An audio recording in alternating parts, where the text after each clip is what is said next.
I will not waste much time with this introduction. I know nothing about this man except two things. One is he's never been to the penitentiary. The other is I can't imagine why. Actually, I thank you for those kind words, and to show my appreciation, I will not afflict you with many words. What is that? London fog? Perhaps you can't see me up here, but I'm here. No letters can find us here, no news, no telegrams. That was an uplifting thought. It's still more uplifting to reflect that the millions of harassed people back on shore were suffering just as usual. 4 p.m., a doctor claims to have an infallible remedy for seasickness. He's going from lady to lady on the upper deck, saying it never fails.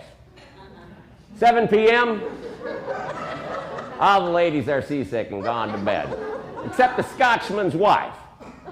7:30 p.m., the Scotchman's wife has caved.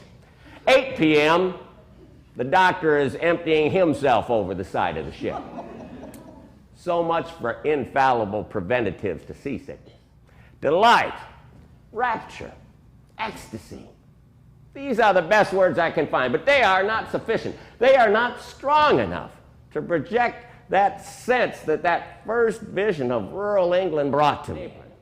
He was selling newspapers, and he had 2 sentences on that placard, which would have been all right had they been punctuated properly, but they weren't. They were run on with no comma or anything, and those 2 sentences could easily create the wrong impression, for they said, Mark Twain arrives, Ascot Cup stolen.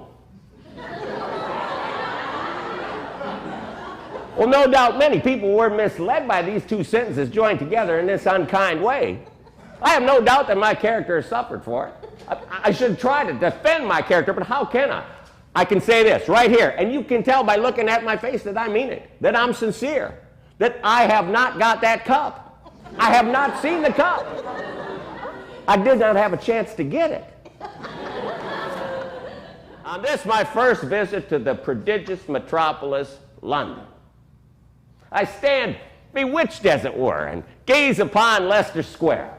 Leicester Square being a horrible chaos, the relic of an equestrian statue in the middle, the king is headless and limbless, and the horse in little better condition.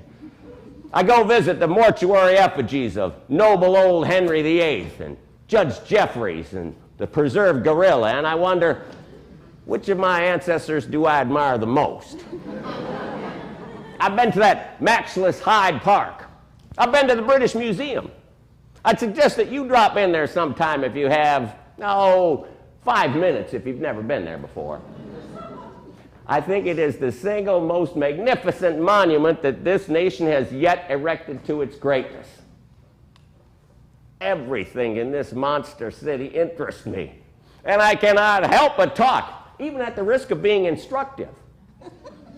It makes me feel that here in England, as in America, when I stand under the English flag, I'm not an alien, not a stranger, but home.